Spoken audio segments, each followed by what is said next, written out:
Everybody, I'm Missi Matthews. Welcome to Training Camp Wrap-Up presented by UPMC Health Plan. Practice has just finished here at Heinz Field. The Steelers not in pads again today like they were yesterday. Let's head down right to the field. Robert Spillane, kind enough to join me today. Robert, as I said, no pads today. You guys were in them for the first time yesterday, ending today with the 2-minute drill. Take me through what practice has been like for you guys since we moved here to Heinz Field. You know, we're out here at practice, getting better as a team. And it's very important to gain chemistry. I can hear myself, like, in the headphones. Okay. That's kind of rough, but it's good to gain chemistry with your teammates, get better every day, and we just come out here to compete and get better. Thanks for bearing with us through some technical difficulties, Robert. Devin Bush working his way back from injury, but no Vince Williams for you guys finding out the eve before training camp. What has it been like getting Devin back, but then also not having Vince out here at practice? You know, you love having a guy like Devin Bush on the field. He's a natural leader, a top skilled player, and an elite teammate. He'll do whatever he has to be the best teammate. So I love working with him on a daily basis. Of course, we miss Vince a ton. But we can't rest on that. We got to figure out what we're going to do going forward, and we've done a good job of that so far. I know training camp can get very monotonous, but knowing tomorrow is Friday night, not maybe under the lights, but something different, does that kind of get you guys through the rest of this week, knowing that a day off is in sight? Yeah, we're at that point in training camp where you really don't look at the days. You just look at that next day ahead of you, and that happens to be Friday Night Lights. So I'm really looking forward to getting under the lights, seeing everybody perform. You know, there's always a little bit more energy when we got those Friday Night Light practices. All right, Robert, last question for you personally. What are you working on, knowing that you could potentially have a larger role with the defense and be called upon much more? Yeah, I'm just working on being the best teammate I could be, being the best person I could be off the field. But as long as I focus on getting better every day, good things will happen. All right, thanks for your time. We really appreciate it. All right, that was down on the field with Robert Spillane. Thanks for his time. Now I want to welcome in Bob Labriola, who once again was taking notes and keeping us up to date for everything that was happening at practice. Labs, you're laughing, but I know you have a notebook with you. Yeah, I do. It's right here, you know, and because all right. I can't exactly remember, you know, everything that happened. Let me start with this. I just want to point out there were 3 guys who didn't practice today. J.C. Hassenauer, Chuksa Okorafor, and Eric Ebron. I know there may have been others, but to me those are somewhat significant names to point out right now. Maybe the most significant name is J.C. Hassenauer, and for this reason. You know, Hassenauer, of those 3, he is the one who is locked into the most closely contested, I believe, battle for a starting job. Hassenauer, of course, is competing with rookie Kendrick Green to be the starting center.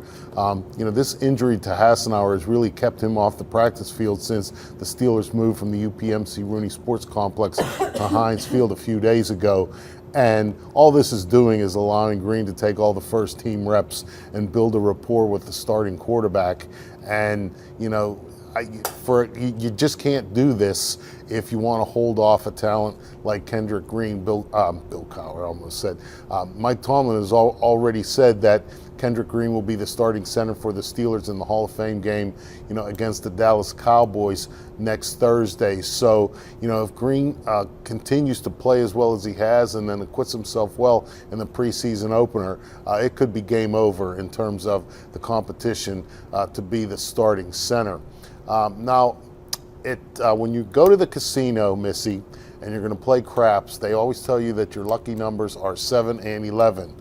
When you're watching Steelers practice, or if you're the Steelers offensive coordinator and you're calling plays for 7 shots and you want to get the ball into the end zone, your lucky numbers can also be 7 and 11. The first 2 plays of 7 shots, Ben Roethlisberger went to the back corner of the end zone, threw up a combat kind of catch ball, and Chase Claypool went and got it over Cam Sutton. On the next snap, same thing, only a different route to Claypool. It was a slant towards the middle of the field. Ben put it on the button, and the offense took a quick 2-0 lead in 7 shots.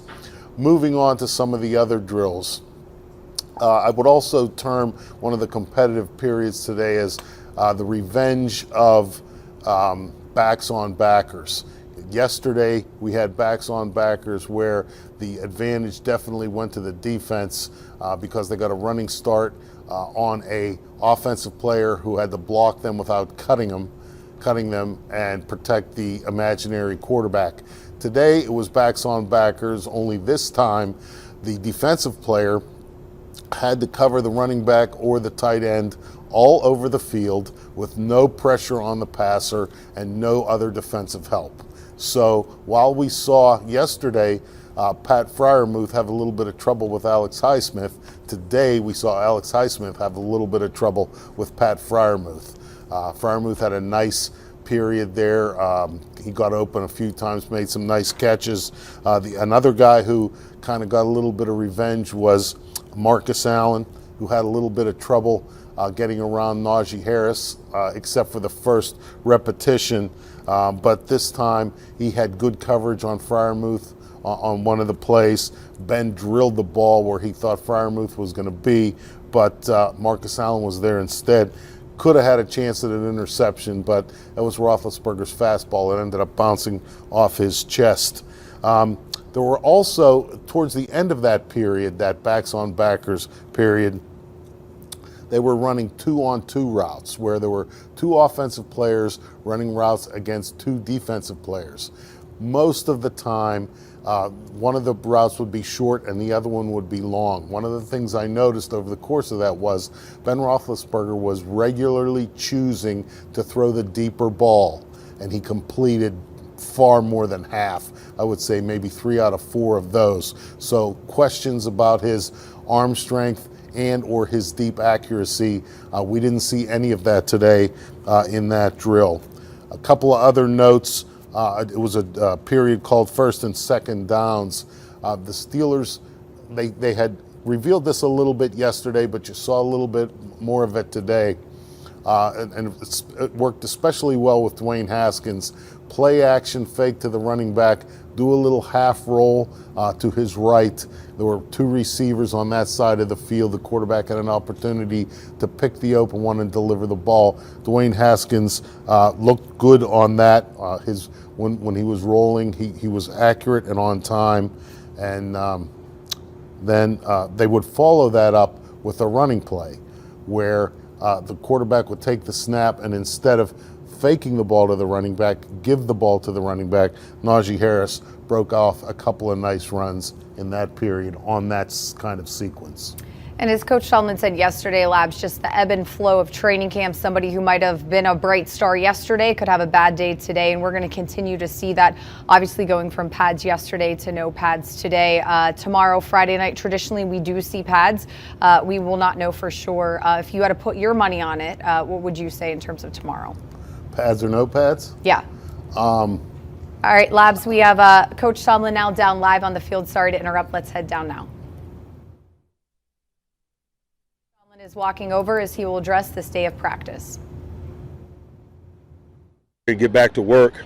Thankfully, the weather cooperated with us. I like the energy and competitive spirit that the guys displayed today in spite of how we were dressed. You know, yesterday we had pads on and that brought a certain amount of energy. We went back into helmets today, but I didn't think that the energy or competitiveness waned at all, and that's good. Attire cannot dictate our approach to business. You know, we're going to be in different attire over the course of this journey. We got to come out here with the same mindset, with the same focus, with the same spirit, and I felt that today, which is good.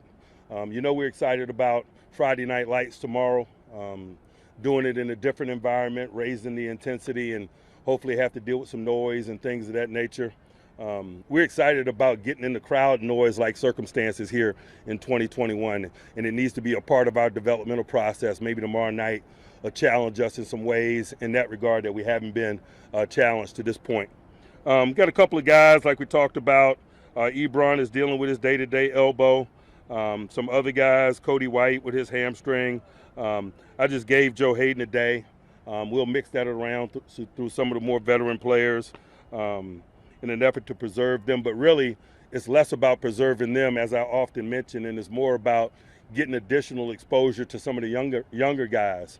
When we give a guy like Joe Hayden a day off, it gives a guy like James Pierre an opportunity to run first group reps and compete against guys like, you know, Chase and Deontay and others. And so We do it in that spirit also.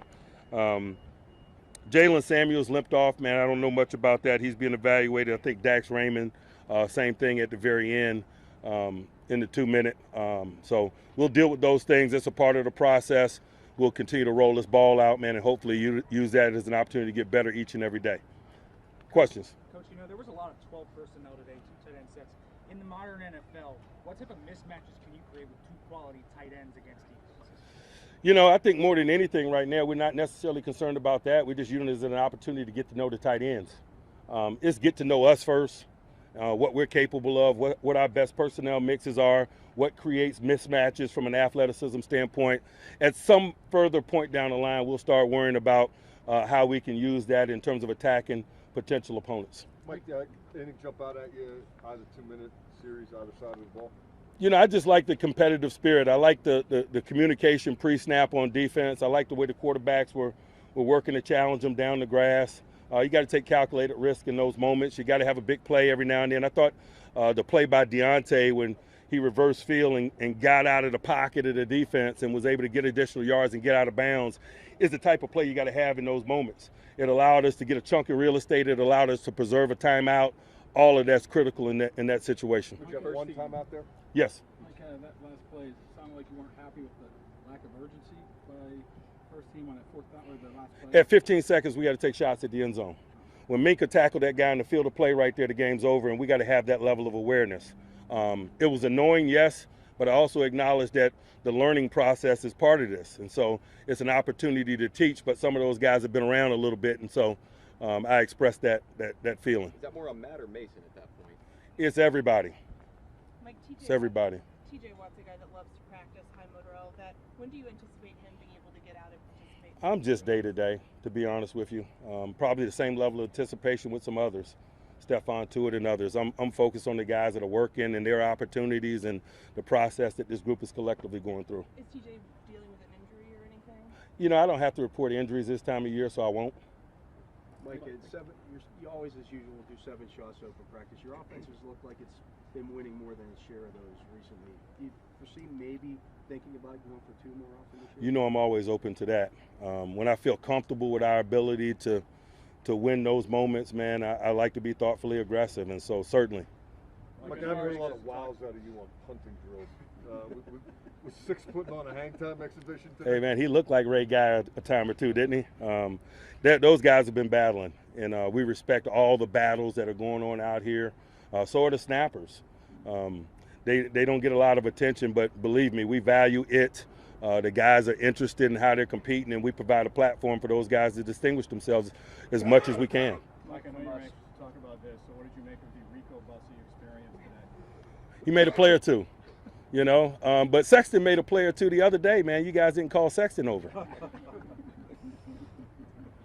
Speaking of him, he was talking about what the more veteran receivers have taught him about attention to detail and working on a daily basis. What have you seen from them to sharpen their own skills when it comes to attention to detail to eliminate the drops issue from last year? I'm not concerned about what happened last year. I just want everybody to progress, to build, to grow in terms of skill development relative to their position, to grow in terms of their football intellect. And I think all guys are bringing that mindset in terms of the work. You can waste a lot of time worrying about 2020. It's 2021. Trey Norwood had a couple of interceptions. I know he had a bunch in his last year of college. Is that something that is a specialty for him, or just what have you seen? Man, I hope so. He's a sharp kid. He communicates well. And at this stage of the journey, that communication indicates understanding. And so, that's a good place to be at a guy at his spot. And so we'll just keep putting him in position to do what he's done thus far. It seems like Haskins had a pretty good couple of days. What have you liked from him so far? I like what he's doing. He's taking care of the ball, but at the same time being aggressive. He's dialed in even in the reps in which he's not going. He's building a rapport with the group of guys that he's getting an opportunity to work with. And I think that's a component of this that we don't often talk about too is, there's a get to know in terms of the cohesion, particularly when you're working with multiple groups and multiple people. And that's a guy that's getting some third group reps. That's a guy that's getting some second group reps. And so he's got a lot of people to get comfortable with. Guys, two more. Robert Spillane just told us that he spends extra time every day with Just Devin Bush, watching film together, talking what the two of them think.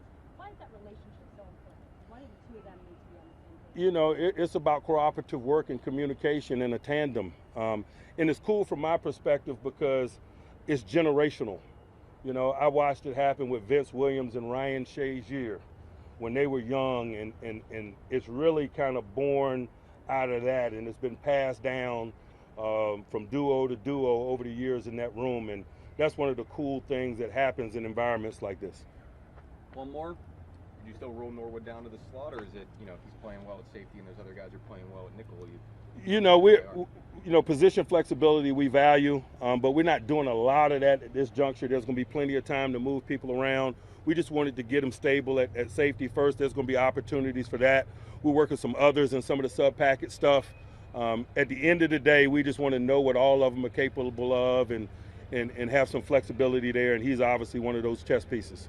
All right, thanks. Thanks, guys. Mike. All right, that was Coach Tomlin following Thursday's practice. Some injuries to recap that he mentioned at the beginning of his press conference. Eric Ebron is dealing with an elbow that leaves him day-to-day. Joe Hayden had the day off, gave an opportunity for James Pierre to get some more reps. Jalen Samuels and Dax Raymond both left practice, and Cody White is dealing with a hamstring. Before Coach came to speak to the media labs, I asked you what you think tomorrow, Friday Night Lights, pads or no pads? No pads tomorrow. Pads on Saturday, then they have an off day Sunday, then they can go into next week kind of fresh, starting over for the game Thursday against the Cowboys. All right, that is going to do it for our training camp wrap-up show. Thanks so much for joining us. We'll see everybody back here tomorrow.